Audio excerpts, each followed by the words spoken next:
Effective assessment and evaluation are cornerstones of successful special education.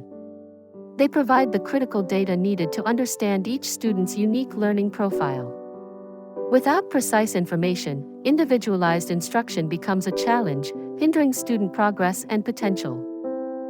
Assessment in special education extends far beyond traditional grading. Its primary purpose is to inform instruction, identify specific learning needs, and monitor the effectiveness of interventions. This continuous cycle ensures that educational plans remain responsive and relevant to the students' evolving requirements. A comprehensive approach utilizes various assessment types. Formative assessments, such as observations and quick checks, guide daily instruction adjustments. Summative assessments, like unit tests, measure overall learning at key points. Diagnostic assessments pinpoint specific areas of difficulty, informing targeted support.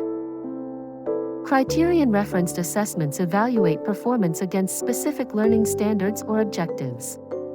Norm-referenced assessments compare a student's performance to that of a larger, representative group. Both offer valuable perspectives on a student's academic standing and growth.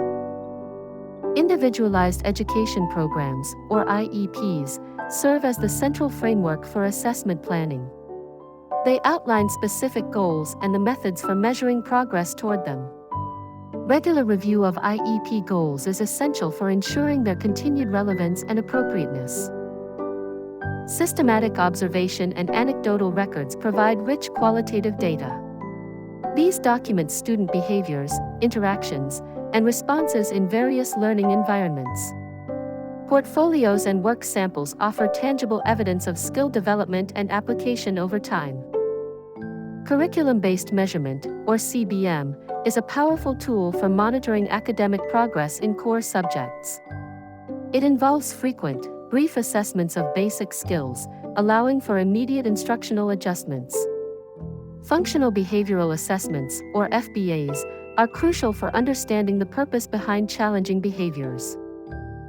When administering assessments, appropriate accommodations and modifications are paramount. These ensure that a student's disability does not unfairly impede their ability to demonstrate knowledge. Examples include extended time, alternative formats, or reduced distractions. Ethical practice demands fairness, minimizing bias, and maintaining strict confidentiality of student data. Assessments must be culturally sensitive and administered by qualified professionals. Transparency with families regarding assessment results and implications is also vital. Effective assessment is a collaborative endeavor. Regular communication with parents, general education teachers, and specialists like school psychologists or speech therapists enriches the assessment process. This multidisciplinary approach provides a holistic view of the student. Ultimately, effective assessment and evaluation strategies empower educators to make data-driven decisions. They foster an environment where instruction is precisely tailored to individual needs, promoting meaningful progress for every student in special education.